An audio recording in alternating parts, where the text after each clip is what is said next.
O nosso entrevistado da plataforma brasileira é Carlos Gadelha, economista e criador e mentor aqui, talvez da mais importante política industrial de conceito aí das últimas décadas, que são aquelas políticas industriais voltadas para as carências da população, as indústrias de bem-estar, da qual o exemplo mais bem sucedido é a política industrial da saúde.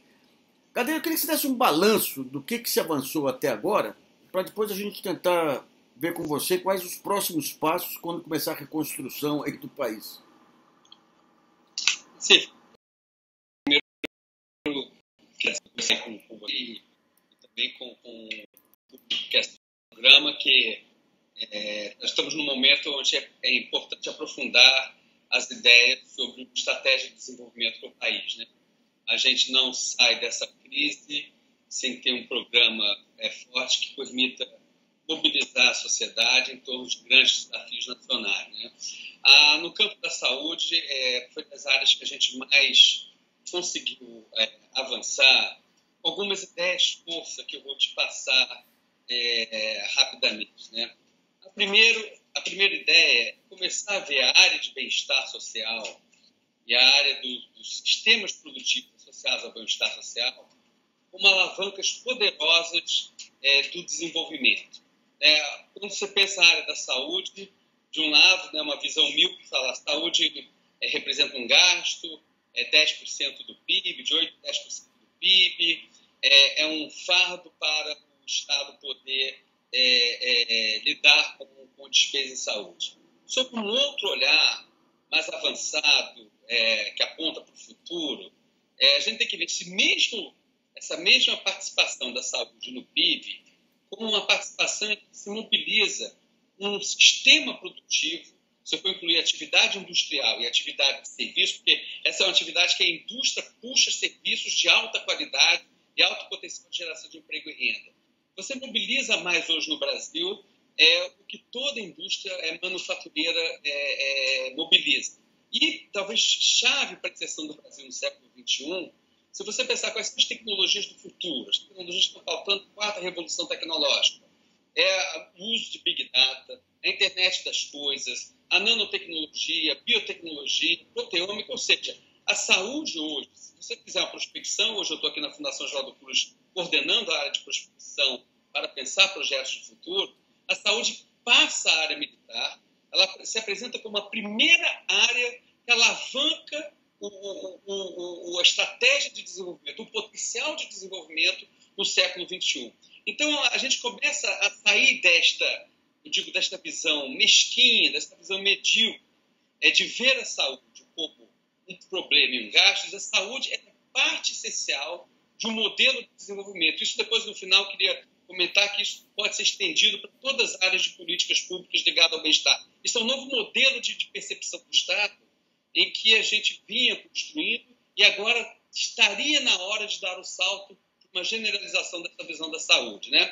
Então, com essa perspectiva, a gente pode dizer, olha, 10% do emprego qualificado nesse país é gerado no campo da saúde. Ou seja, não estou falando de qualquer emprego formal, qualificado, e que significa uma base talvez única de entrada do Brasil na sociedade do conhecimento. 35% da atividade de pesquisa feita no Brasil, isso segue o padrão mundial, ela ocorre no campo da saúde. Se eu for pegar o campo do bem-estar e juntar nisso educação e outras áreas, ou até desafios nacionais como mudança climática, eu digo que 60% do que a gente faz em pesquisa nesse país está ligado às necessidades do cidadão. O problema é que a gente não está transformando esse conhecimento em riqueza social. Então, a política desenvolvida para o campo da saúde, primeira coisa, mudamos o óculos.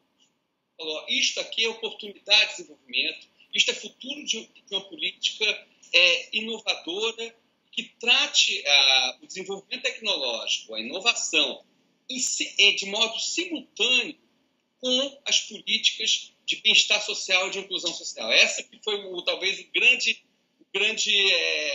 achado inicialmente no campo das ideias, no campo da academia. Acho que a Fundação Oswaldo teve um papel importante nisso, os trabalhos que pude desenvolver no início dos anos 2000. Queria destacar aqui também a parceria com o ministro Temporão, que foi muito importante nesse processo.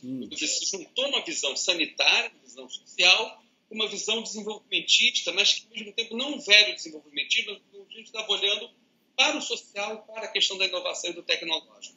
Então, te dando o pano de fundo, né, eu acho tratar a saúde como um sistema produtivo.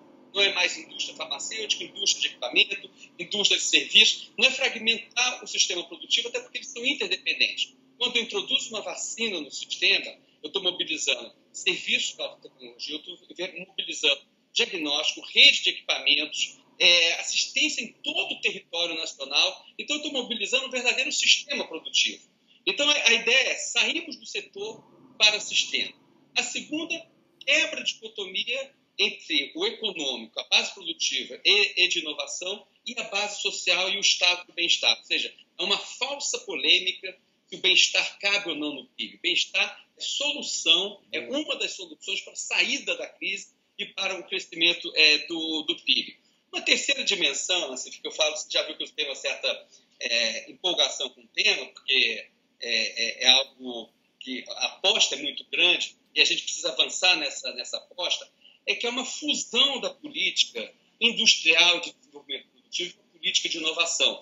Né? Em todas a política que eu conheci como as parcerias para o desenvolvimento produtivo, nós não ficávamos fazendo cálculos de qual era o percentual de uma determinada atividade que era realizada ou não no Brasil. O cálculo decisivo é o núcleo tecnológico está internalizado no Brasil ou nós estamos reproduzindo a dependência?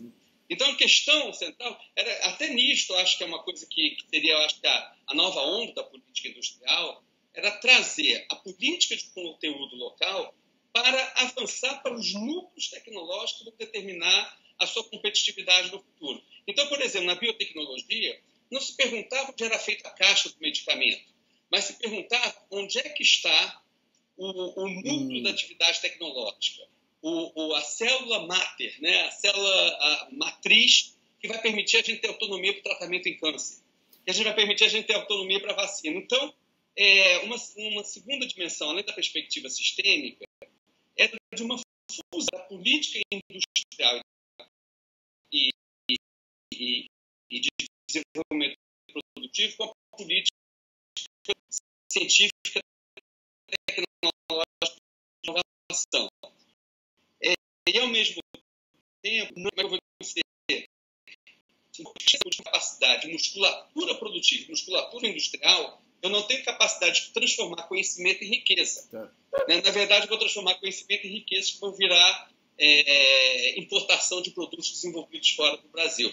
Então, acho que esses são alguns dos pilares que nortearam essa política inovadora e que permitiu a gente, por exemplo, dar um salto de 10 iniciativas em torno de 2010 ligadas a essas parcerias para mais de uma centena de iniciativas. Ou seja, o sistema produtivo, como dessa dimensão, não é para experiência piloto, é para se entrar em grande escala, pegando química, biotecnologia, novos materiais e uma forte interação com serviços de saúde e com o nosso sistema único de saúde. Isso aqui é muito importante marcar, que é a subordinação de uma política industrial de inovação a um objetivo social, que é o objetivo de ter um sistema de saúde universal e econômica integrada. Gadelha, um dos alicerces centrais desse modelo são os laboratórios públicos. E a gente sabia que tinha uma parte que estava mais bem aparelhada e outra que ainda carecia de melhorias. Qual que é o quadro hoje e o que deveria ser feito daqui para diante? Olha, na verdade, há uma situação de incerteza, de necessidade. O Brasil isso tem algo diferente. O Brasil tem uma rede de laboratórios públicos. Recentemente, a gente estava gostando de chamar de uma rede de instituições de ciência e tecnologia em saúde. Ou seja, o desafio era que esses laboratórios públicos, recentemente, e os grandes exemplos são a Fundação Oswaldo Cruz e o Butantan, você se tornasse unidade de conhecimento e de absorção tecnológica. Então, eu vou dizer até em termos internacionais, organismos que são aí, não podem ser questionados por uma visão mais liberal, como vou dar o exemplo da Fundação Gates, só para dar um exemplo. Tem o caso do Brasil, olha, vocês têm a chave para que a tecnologia possa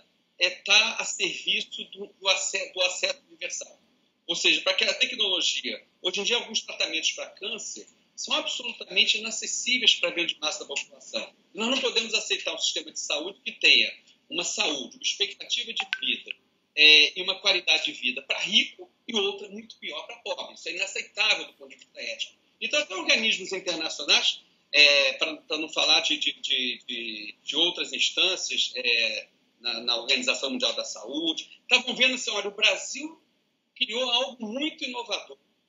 E isto se refere a uma articulação do setor público com o setor privado para que, ao invés de apenas tratar o Brasil e os países menos desenvolvidos como um mercado, também tratá-los como uma plataforma de desenvolvimento produtivo e tecnológico. Nesse contexto, eu acho que você tem toda a percepção correta nessa pergunta, é fundamental que esta perda da articulação com o setor privado seja fortalecida. Se nós não tivermos instituições públicas que sejam instituições capazes de absorver tecnologia num determinado cronograma e incorporar a tecnologia que foi transferida para as necessidades sociais, a gente vai ter uma perna fraca neste modelo. Ao mesmo tempo, sem esta perna, a gente tem alguns casos, eu vou te dar um exemplo, se você não tem o acompanhamento de uma instituição pública de ciência e tecnologia, você tem o risco de apoiar uma determinada empresa que transfira tecnologia durante décadas, e depois essa empresa é comprada por uma das líderes do oligopólio internacional, fechada, e se perdem 10 anos, 20 anos de recursos públicos investidos no financiamento dessa empresa. O caso da Biotraz, na área de insulina, foi um caso exemplar, onde depois de mais de uma década de investimento na produção de insulina no Brasil, ela foi comprada por uma das duas empresas que dominam o oligopólio mundial, e no ano seguinte ela foi fechada. E o preço aumentou de modo muito significativo. Então, a ideia é que a instituição pública ela entra no processo para garantir a transferência da tecnologia e que, se o modelo, a estratégia competitiva do setor privado tirar o Brasil da sua prioridade, o conhecimento e a tecnologia e o gasto público que foi feito ficam internalizados no Brasil. Agora, para isso é fundamental que a gente possa avançar em modelos de gestão mais inovadores para instituições públicas e, ao mesmo tempo, num aporte de financiamento que seja adequado. Só para dar um panorama, porque isso a gente cai numa armadilha perigosa, né, se a gente não tivesse cuidado. Hoje, as instituições públicas não podem tomar crédito no BNDES. Ou seja, você tem que fazer quase uma economia primitiva de juntando recursos ano a ano para fazer o investimento. Você não pode antecipar os recursos para investir. Você não pode exportar, porque a exportação entra no teto orçamentário que essas instituições já trabalham. Você não pode contratar de modo flexível pessoal especializado, que muitas vezes você precisa por um determinado tempo e depois que o projeto está concluído já não precisa daquela pessoa. E, ao mesmo tempo, às vezes, buscar pessoas com qualificação mundial, você tem que ter capacidade de atrair essas pessoas.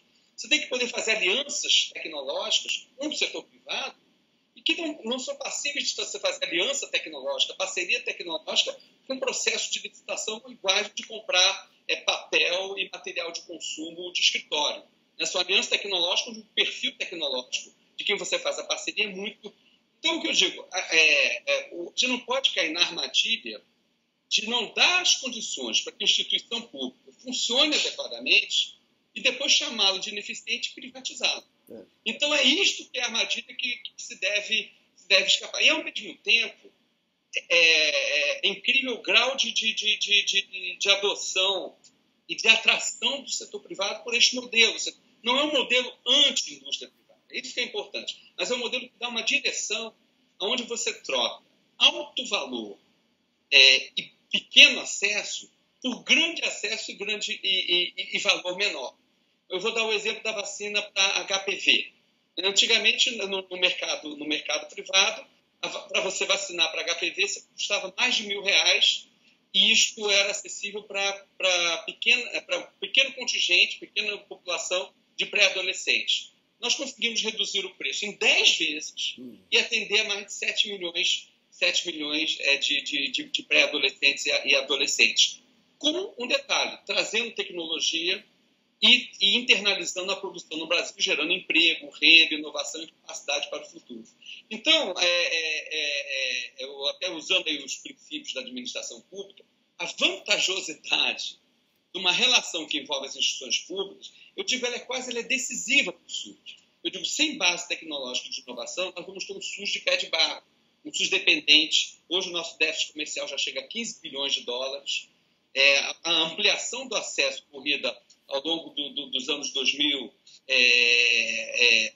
que foi de enorme magnitude, trouxe consigo uma ampliação do déficit comercial da faixa de 3 bilhões de dólares para 15 bilhões de dólares, por a gente não ter capacidade de produção e de inovação local. Isso se torna insustentável, você pensando para o futuro, onde as doenças crônicas estão para ficar, o envelhecimento, graças a Deus, nós estamos tendo uma população mais saudável e mais longeva, né? Mas está aí para ficar, e aí as doenças crônicas, tratamento para artrite, para câncer, para coração, tratamento da saúde do idoso em casa, com telemedicina, monitoramento à distância, tudo isto, né? Não é verdade que um tratamento domiciliar necessariamente é de baixa tecnologia. Ele requer tecnologias que são muito importantes. Então, nós temos a chave na CIF para transformar esta perspectiva numa política de grande envergadura e estruturante. Nós temos um sistema único, é o maior sistema público de saúde universal. Temos um problema grave. Não há nenhum sistema universal que só 45% do financiamento seja público. O mínimo dos sistemas universais é 70% do financiamento público para garantir a equidade e a universalidade da saúde. Nós temos um sistema universal em todo o território nacional, tem vários problemas, mas nós temos um sistema universal. Existe uma base produtiva industrial instalada no Brasil. Nós não estamos no deserto. Nós temos uma indústria farmacêutica de boa qualidade, indústria de vacinas, unidades de serviço também espalhadas, ou seja, nós temos os músculos também. Nós temos o cérebro.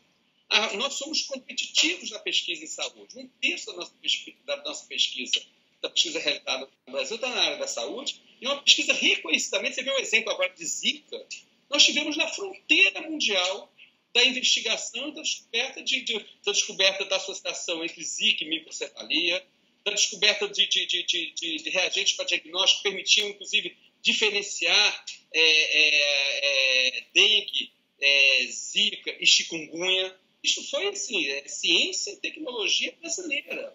Então, eu digo, é como se a gente tivesse as peças do quebra-cabeça e a gente tem que ter vontade política para unir essas peças e poder avançar numa política que abra uma oportunidade de desenvolvimento, que a gente saia do dilema de voltar a ser um país primário exportador.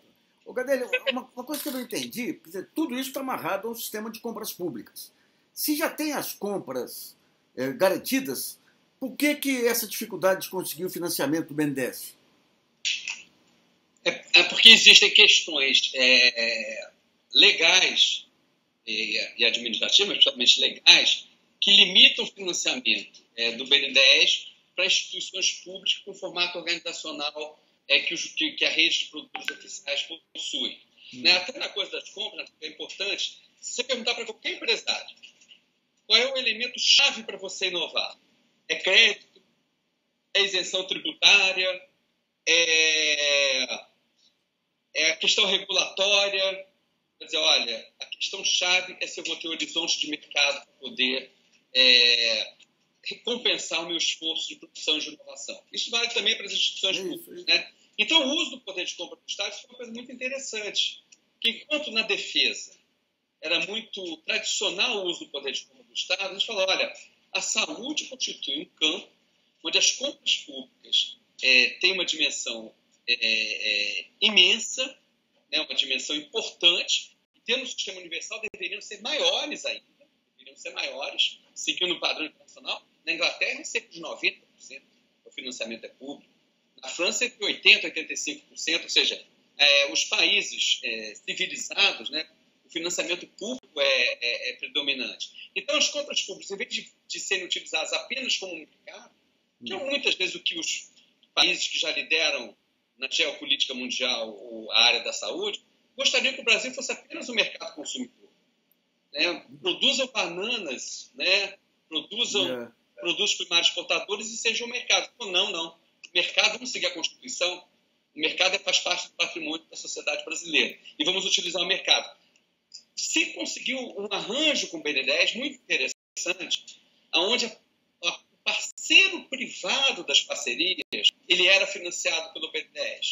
Ter um horizonte de mercado, o BNDES entrava no financiamento. Isso é outra coisa importante. Começou a se juntar, era inusitado isso, órgãos de política social se articulando com órgãos de política econômica.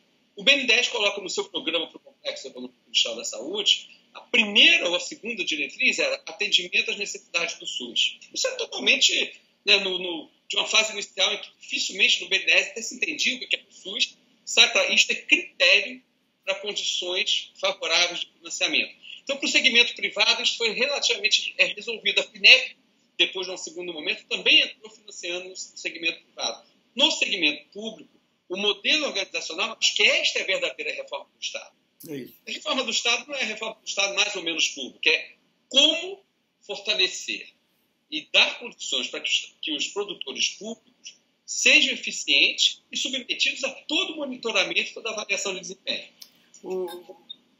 Galera, você falou dos cento e tantos projetos do PDP, abrangia o quê? Tudo isso era projetos de medicamentos aí, nessa negociação com as multinacionais? O que era? Pegando um todo. Olha, eu vou te dar um panorama. Primeiro, ele pega os produtos desse sistema produtivo, né, do complexo econômico industrial. Então, você tem uma parte significativa, eu diria, em torno de 2/3 que são medicamentos, 1/3 são equipamentos materiais médicos, como equipamentos para o sistema circulatório, equipamentos até para, né, tem alguns exemplos muito interessantes para acidentes, tratamento de equipamentos que permitem, por exemplo, a refrigeração do cérebro, que reduz as sequelas em 90%. A parte de diagnóstico foi muito... Por exemplo, hoje a atenção básica não é uma atenção sem conhecimento tecnológico. Por exemplo, a gente tem, até isso na Fundação Oswaldo Cruz tem sido muito desenvolvido, você tem reagentes para diagnóstico que usam nanotecnologia que permite o diagnóstico no ponto de cuidado para diversas endemias ao mesmo tempo, ou para diversas doenças ao mesmo tempo. Isso parece isso é uma coisa boba. Você sabe que hoje um dos maiores problemas que a gente tem é que a gente faz o diagnóstico e o cidadão tem dificuldades em voltar para receber o diagnóstico. Se a gente está no interior do Amazonas, às vezes significa 2 dias viajando de barco. Se a gente está numa grande metrópole, significa que ele tem que passar por áreas de risco para poder ter o seu laudo sobre o seu diagnóstico. Então, envolve áreas de equipamentos materiais e uma articulação importante da pesquisa realizada no âmbito do serviço de saúde. Ou seja, o mapa das parcerias, isso que é outra coisa importante, era o mapa do SUS. O SUS está precisando introduzir medicamentos para câncer. Ele se torna...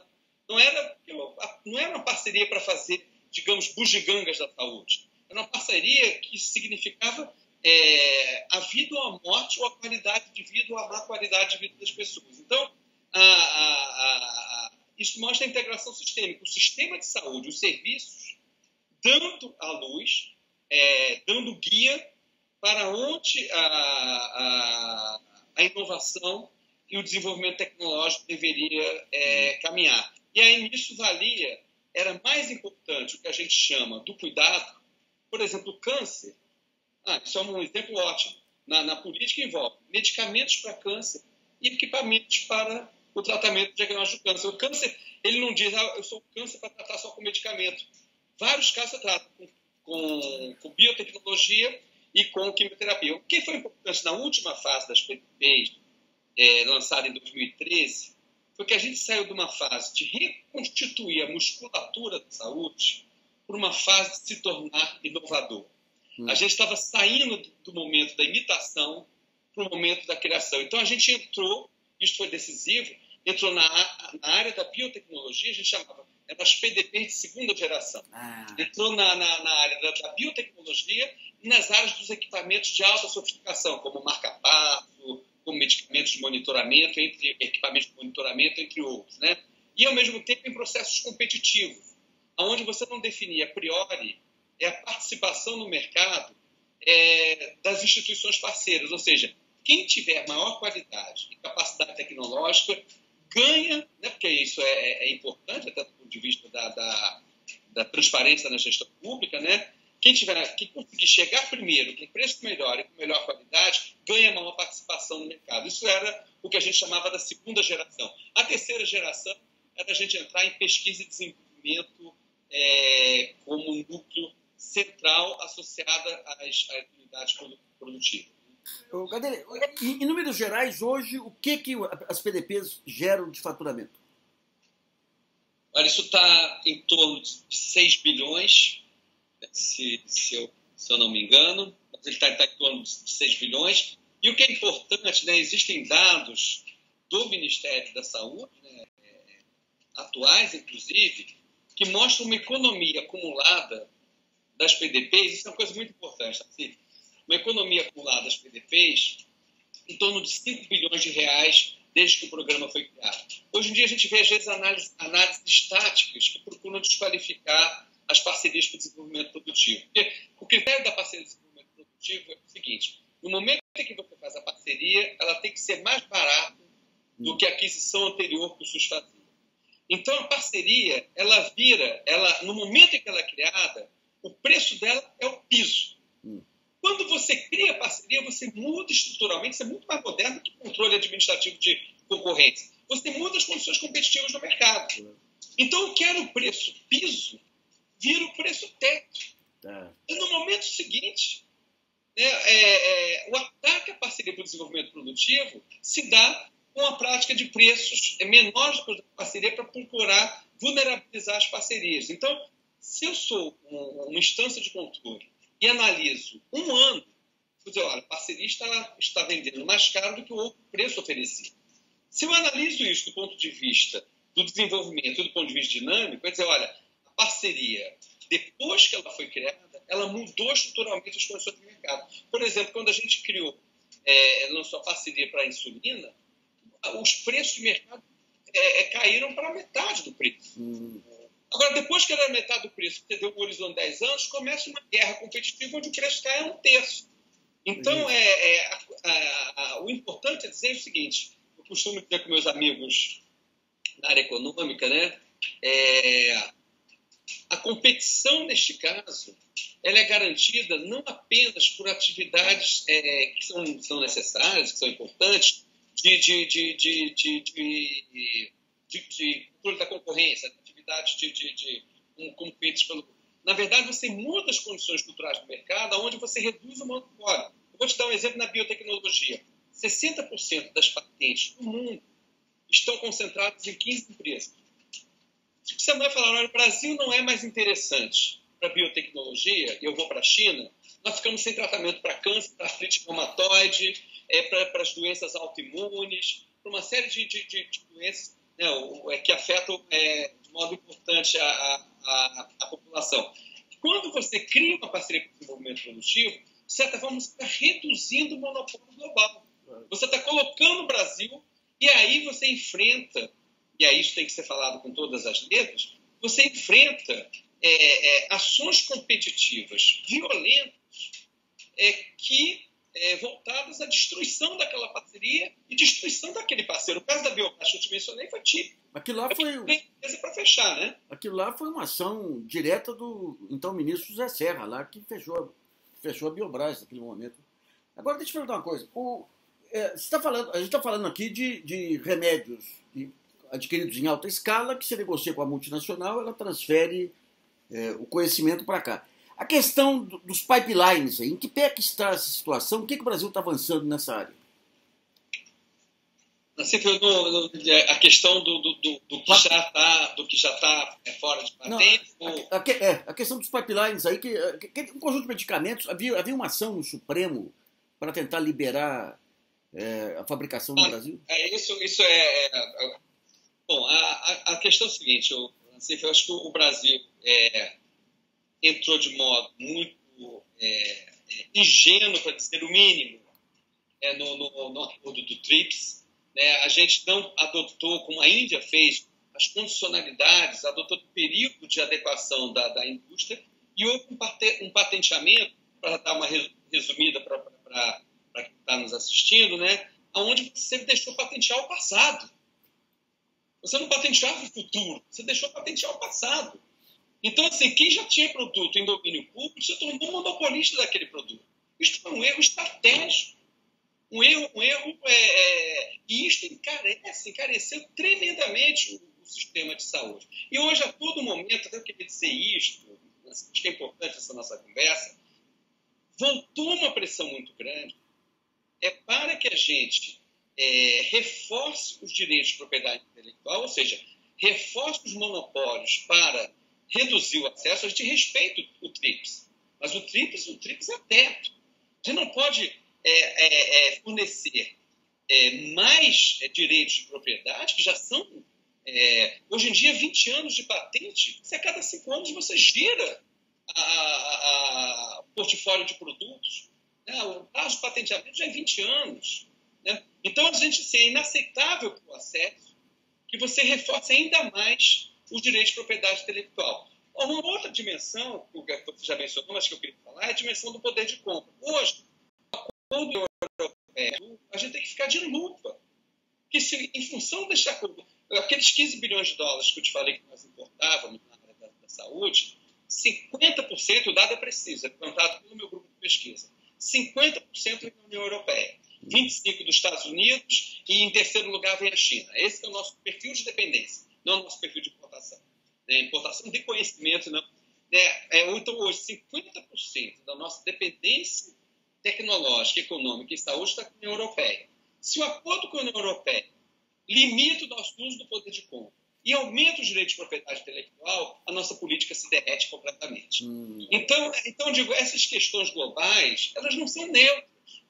Né? Sobre políticas de Estado, né, que seguiram vários ministros, tiveram uma trajetória importante, que a gente tem que estar bastante atento. E o tema da propriedade intelectual, eu digo, não se adotou em nenhum momento. Nenhuma das PDPs envolveu quebra de propriedade intelectual, né? Ou envolveu o uso de licença compulsória. Nenhuma das PDPs. Teve o primeiro caso, ainda antes do programa de parceria de desenvolvimento produtivo do EFAVIRENS. Eu acho que isso deu uma sinalização importante para o mercado. E a gente começou a conversar sério. Falou, você quer tratar o Brasil só como mercado? A população brasileira só como mercadoria? A população brasileira só como do consumidor do seu produto quando pode pagar? Ou você quer tratar o Brasil de modo altivo e fazer investimento, trazer tecnologia e investir no Brasil? Quem queria isso veio. Hoje as parcerias envolvem multinacionais, empresas nacionais, mas assim, o Estado sabia para onde caminhar. Quando o Estado sabe para onde caminhar, ele consegue, inclusive, fazer coalizões virtuosas com o setor privado. E isso foi feito no campo da parceria. Gadelha, eu queria tratar mais 2 pontinhos. Primeiro, a questão das exportações. Inclusive, a Organização Mundial do Comércio, ela previa situações em que um país, em casos emergenciais, poderia até quebrar a patente e até exportar para outros países que tivessem essa dependência. Em que pé que são as exportações ou os projetos de exportações? Olha, as exportações, elas começam a ganhar escala, né? Assim, começam a crescer, mas elas estão crescendo, digamos, enquanto as importações cresceram exponencialmente, geometricamente, as exportações estavam crescendo aritmeticamente. Agora também a terceira fase. A terceira fase era priorizar inovação. A segunda fase foi entrar nos segmentos mais nobres, mais qualificados do ponto de vista tecnológico em atendimento ao SUS. A terceira fase era priorizar a base de inovação. E qual era a ideia? Ao usar o mercado brasileiro para ter escala competitiva, que a gente se lançasse no potencial exportador. Com muita... no bojo desse programa, a gente começou a ver algo inusitado. A gente tinha um conjunto de empresas farmacêuticas brasileiras, e era o contexto, maior taxa de juros do mundo, limitações de um passado inflacionário, ou seja, o horizonte estratégico era muito curto. Então, as empresas, no máximo, se conseguiu fazer, isso foi importante, fazer um genérico. Com o programa de parceria, a gente começou a ver algumas empresas a internacionalizar centros de pesquisa e desenvolvimento. Hoje existem estruturas de pesquisa e desenvolvimento nos Estados Unidos e em diversos países da América Latina com presença de empresas, de propriedades de empresas nacionais. A própria Fundação Oswaldo Cruz hoje ela tem uma rede internacional de parcerias tecnológicas imensa, em todos os continentes, e mais de 20 parcerias voltadas para a inovação de produtos e processos. Então, o que eu te digo, Nassif, as exportações estavam ainda engateando. Mas, à medida que você ganhava escala, usando a sua base, isso está no pessoal que estuda estratégia competitiva, né, inclusive no caso americano, você usava o mercado interno para dar uma base de escala e para conseguir melhores preços. A nossa Anvisa é muito rigorosa, então, sinalização de qualidade, sinalização de preço, para dar o salto para o mercado global. E, ao mesmo tempo, reforçando uma ação brasileira na maior importância e que gerava recursos também, que é a ação de solidariedade. O Brasil, por exemplo, é fundamental na África. O programa de vacinação da África, nas endemias que a África teve, isso gerava recursos. Obviamente que não se tratava aquilo, aquela situação em um continente que precisava de solidariedade, apenas como um mercado comercial, mas se pagava os custos e se gerava escala para se produzir. Cadê? Um pouquinho só, um minutinho só.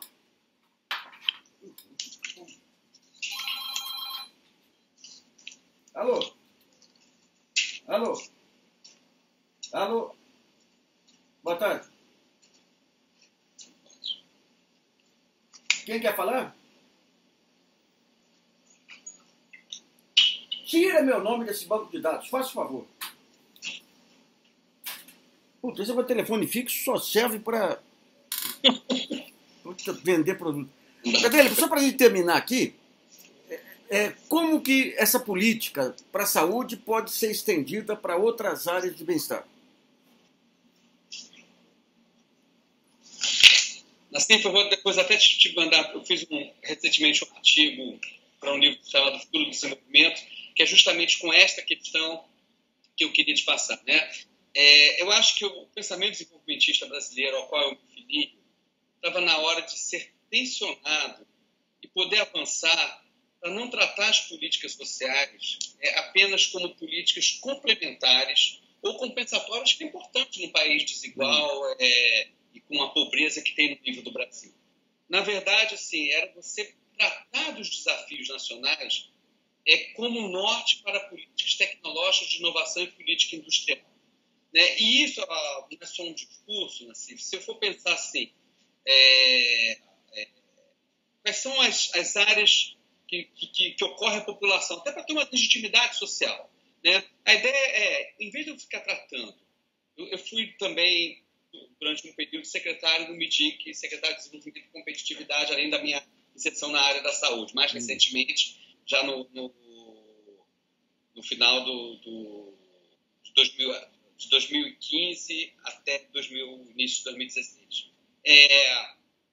Você tem, tradicionalmente, políticas setoriais, política para farmacêutica, política para automóvel, política para a agroindústria.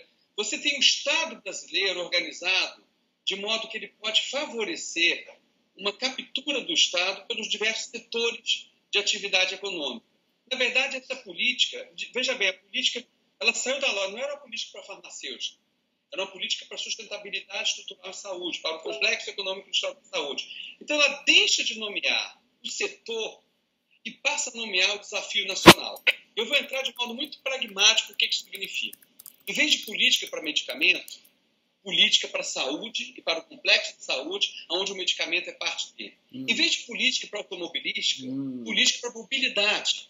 Tá? Em vez de políticas para por exemplo, infraestruturas urbanas, políticas para cidades inteligentes, pensando no futuro e que a gente possa sair desse dilema no centro de São Paulo, eu tenho Morumbi e Paraisópolis do lado. Tá. Ou seja, o ponto, né, eu vivia o momento em que teve a crise hídrica, em que teve a crise energética. Então, em vez de eu ter políticas para a velha matriz energética, eu tenho uma política, quais são as novas matrizes energéticas que vão permitir a sustentabilidade, ou seja, a questão de sustentabilidade, porque senão a gente tem de um lado, olha, as políticas sociais são as políticas bem intencionadas, que quando der a gente faz alguma coisa, e do outro, o hardcore das políticas industriais e tecnológicas. Essa visão que a gente desenvolveu no campo da saúde, no fundo, ela permite dar uma chave para um novo padrão de intervenção de Estado que parta dos desafios da sociedade brasileira para pautar a política industrial e tecnológica. Só para dar alguns exemplos, a questão da mobilidade, a questão da defesa, a questão de alimentos. Não é setor A, B ou C, agricultura familiar, alimentos é uma questão central. Né? A saúde, a educação, por exemplo. A educação, ela alavanca, ou seja, a gente começa a aproximar o setor produtivo, o setor de inovação e da tecnologia com os desafios da sociedade. Eu não posso reclamar que a sociedade não nos apoia se eu não estou dialogando com ela. Então, eu acho que há uma inversão, né? E essa proposta de inversão dizendo, olha, desculpe o jargão aqui, o termo técnico, é você endogenizar a política social na estratégia de desenvolvimento. Ela não é uma política adicional compensatória, ela se torna o núcleo estratégico de uma política de desenvolvimento. É essa que era a aposta. Fantástico. Você manda para a gente depois os papers aí, que você tem aí, os trabalhos? Te mando sim. Eu queria, mas se você me permite, posso claro. fazer um comentário aqui? Porque eu estou muito dizendo assim, a gente está num momento em que alguns pilares que sustentaram essa política toda, a sociedade brasileira precisa estar atenta. Né? O pilar tem um sistema universal de saúde e de bem-estar. Né? O pilar tem um sistema de ciência, tecnologia e inovação, e o pilar tem uma base produtiva industrial. Né? Eu acho que esses três pilares precisam ser fortalecidos e não podem ser fragilizados, senão toda essa política que você está mencionando, ela pode ser desestruturada e pode morrer. Então, eu acho que o pilar do bem-estar, da base produtiva, da ciência, tecnologia e inovação é central. Hoje, nós estamos com um horizonte de um orçamento de ciência, tecnologia e inovação, 1/4 do orçamento que havia em termos reais em 2010. Isso é muito grave para uma política de inserção competitiva e soberana. Né? E acho que a gente também tem que começar a ouvir com muito cuidado relatórios como o do Banco Mundial. E eu queria te falar, tem uma citação do Ariano Suassuna, né? Que ele fala que tem 3 tipos de mentira. A mentira deslavada e as estatísticas. Eu queria colocar uma 4ª mentira, a mentira da pós-verdade pseudocientífica do Banco Mundial, que está sendo utilizada de modo procurando dar cientificidade a uma fragilização do Estado brasileiro. Os dados são utilizados de modo parcial, de modo ideológico, de modo não científico, e eu acho que a intelectualidade brasileira tem a obrigação de fornecer alternativas a estas análises rasteiras e parciais que estão sendo usadas agora para nortear uma nova visão de Estado e de padrão de desenvolvimento. É o que eu queria ainda... Maravilha, Gadelha. Muito obrigado aí pela entrevista, viu? Tá certo. Muito obrigado. Estou sempre à sua disposição, tá? Abração.